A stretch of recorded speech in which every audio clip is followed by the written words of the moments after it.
दस्तक।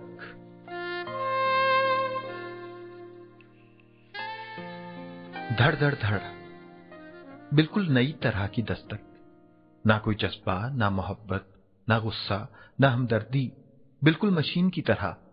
धड़ धड़ धड़, शायद कोई दरवाजे तक गया है। नजमा है, वही पैर घसीट घसीट कर चलती है, जैसे सख्त फर्श पर बिखरे हुए रेतीले जर्रों की चीखें सुनकर अपनी बढ़ती हुई कंवारी उम्र से इंतकाम ले रही हो। कोई नई सहेली है उसकी। किस कदर शोख और खनकती हुई आवाज है। नौउम्री से भरी हुई इस आवाज के देखा देखी नजमा के लहजे में भी कहीं उम्र रफ्ता की रमक जागी है। जूं जूं मेरी इस बहन की उम्र बढ़ती जाती है, ये अपनी उम्र से छोटी सहेलियां तलाश करती है। ये सहेलियां जब इससे मिलती तो जाने अपनी जवानी की भरपूर आवाज से इसकी उम्र कुछ कम कर देती या फिर खुद इसकी हम उम्र हो जाती। देर तक आवाजों की झुरमुट में सितारे गूंजते रहे, मगर जब ये चली जाती हैं तो फिर नजमा की आवाज में बुढ़ापा कुछ इस तरह ऊद के आता है कि उसकी आवाज तक में झुर्रियां पड़ जाती हैं। सांस रुक रुक के आती और चारपाई उसके थके बदन की चुरचुराहट तले देर तक गूंजती रहती। ये आवाजें तो बाहर की दुनिया की आवाजें हैं। जिस्म के अंदर आवाज के कितने खजाने हैं। दिल की धड़कन की हमागीर आवाज, सांस के जेरो बम की आवाज, समात पर खराश डाल देने वाली बदन खुजाने की आवाज, ताली की गूंजती आवाज। इनमें से हर आवाज एक परत से दूसरी परत के उतरने का नाम है, कुछ कुछ वाजे करने का नाम। चारपाई की आवाज। शायद नजमा अब उठ गई है। आखिर कब तक लेटी रहती, किस किस आवाज का मातम करती। अब उसके कान थकन से निढाल हो गए हैं। शायद इसीलिए बेमानी मसरूफियत में खुद को बहला रही हो। कौन है? खाना? आहा, कद्दू गोश्त पक्का है। ताजा खाने की खुशबू भी कितनी तकवीयत बख्श होती है। मेरे बस में हो तो इस खुशबू को कशीद करके बहुत से राह चलते भिखमंगों में बांट दूं। ये खुशबू तो भूख का इलाज है, वक्ती सही मगर इलाज है। रोटी आज फिर बहुत सख्त है। नजमा जब भी उदास होती है, रोटी पकाते उसके हाथ पत्थर के हो जाते हैं। ऐसे लम्हे की रोटी कौन खाए। अब पानी का गिलास गिर गया है। हर चीज मुझसे बगावत पर तुली हुई है। ये गली से कौन गुजरा?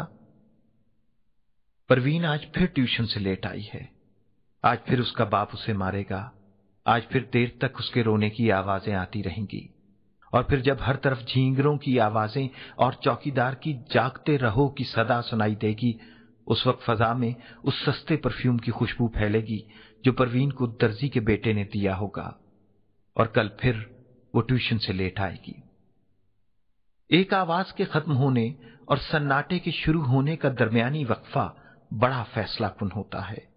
सारी कदूरतें, नफरतें, तजस्सुस और हादसात सिर्फ उस एक मुख्तसर से लम्हे के फैसले में पोशीदा होते हैं। ये सरगोशी करता लम्हा कभी जिंदगी बन जाता है और कभी जिंदगी इस लम्हे में मुक़य्यद हो जाती है। दूर से किसी तेज रफ्तार जीप की आवाज आ रही है। लगता है आज फिर काउंसलर साहब दौरे पर हैं और जीप साहबजादों के हवाले। ये क्या हुआ? ये बच्चे की चीख की आवाज। ये तो रशीदा का पप्पू है। जीप भी रुक गई, बच्चे की आवाज भी नहीं आई, घड़ी भी रुक गई। ये सन्नाटा क्यों हो गया है? कोई बोलता क्यों नहीं? कोई तो बोलो, ये सन्नाटा तो बिल्कुल अंधेरा कर देता है। नजमा, नजमा, देखो गली में क्या हुआ है। अब शोर है, बिल्कुल बेहंगम शोर, सदमे से भरा और बेवजह। रशीदा का पप्पू मर गया। कैसी मनहूस आवाज है। जीप के फर्राटे की आवाज दूर कहीं गुम होने लगी। यह आवाज बहुत सी आवाजों की तरह मेरे अंदर जैसे जम गई। कितना खुरचता हूं, मगर यह मजीद अंदर धंसती चली जाती है। अब यह आवाज मेरे ख्वाबों में आएगी, बार बार गूंजती रहेगी और फिर मैं अंधेरे से खौफजदा होकर सो जाऊंगा और सारी नींद इसी वाकये के खौफ में गुजार दूंगा। ठाक ठाक ठाक, मजीद आया है। शुक्र है कुछ तो सुकून मिलेगा, कोई नई बात सुनूंगा। कितनी बातें, कितनी सोचें मेरे अंदर मचलती हैं, कोई सुनने को तैयार नहीं। मजीद बहुत अच्छा लड़का है। जब छोटा सा तुतलाती आवाज में बोलता था, तब से मेरे पास आता है। अब तो माशाल्लाह मैट्रिक में है। रोज मुझे अखबार सुनाता है। मुझे तो खैर से पढ़ना भी नहीं आता। मजीद ही तो राबता है, कभी अखबार, कभी कहानी, कभी डाइजेस्ट, और फिर बुल्ले शाह का कलाम। ये सब कुछ मजीद के दम से है। रेडियो टीवी तो बेतासुर आवाजों के डेरे हैं। हर लम्हा नसीहत, हर वक्त कौम के नाम पैगाम। अहमकों को इतना नहीं मालूम, कौम में अफराद भी होते हैं, और अफराद के लिए सिर्फ नसीहतें और पैगामात काफी नहीं। कभी कभी जी चाहता है खूब भागूं, दौड़ूं, मगर बुलंदी से गिरने का खौफ रहता है। बाज खौफ भी कितने अजीब होते हैं। इन रास्तों पर मैं सैकड़ों दफा गया हूं, मगर जो ही घर से कदम निकालता हूं, ये खौफ मेरे कदम जकड़ लेता है, कहीं किसी खाई में ना गिर जाऊं, कोई मुझे रशीदा का पप्पू ना समझ ले। मजीद कहता है मुझे डॉक्टर से मिलना चाहिए। बच्चा है अभी। ठक ठक ठक। ये कौन आया है? बिल्कुल नई आवाज। किस कदर खूबसूरत आवाज है। शाइस्ता नाम है, पड़ोस में रहती है। इसकी आवाज में अजीब खुशबू का एहसास है। बाज आवाजें भी कितनी खुशबूदार होती हैं। वो इधर ही आ रही है। मैं क्या करूं? चादर लपेट लेता हूं। शाइस्ता के जाने के बाद मैं देर तक उसकी खुशबू के हिसार में रहा। जाने ये उसकी आवाज की खुशबू थी या कोई परफ्यूम। जो कुछ भी था, बहुत मध्यम, मीठा, हल्का हल्का। किस कदर रेशमी लहजा था उसका। उसके बारे में सोचो तो देर तक बदन सनसनाता रहता है, गर्मी का एहसास होता है, बेवक्त पसीना सा आ जाता है। अब तो रोज ही शाइस्ता मेरे पास आ जाती है। उसे मेरी आवाज बहुत पसंद है। मेरी बातें बहुत दिलचस्प लगती हैं। मुझे कभी कभी यूं लगता है वो मुझसे मिलकर देर तक मेरी बातों में डूबी सी रहती है। कहीं वो मुझे पसंद तो नहीं करने लगी? नहीं नहीं, मगर शायद नहीं नहीं। शाइस्ता के पास कितनी बातें हैं। नजमा तो सिर्फ खाने की इत्तला देने का जरिया है, और मजीद तो बस अखबार, किताबें। कोई कब तक बेजार आवाजें सुने। और शाइस्ता, वो तो सितार के तारों की तरह बजे जाती है। कितनी रवानी है, कोई वक्फा नहीं, कोई खंकार नहीं, न गला खराब, ऐसे जैसे शहद मीठा मीठा गले से उतरता हो। शाइस्ता के जाने के बाद हमेशा मेरे दिल में एक नन्हा सा चोर सर उठाने लगता है।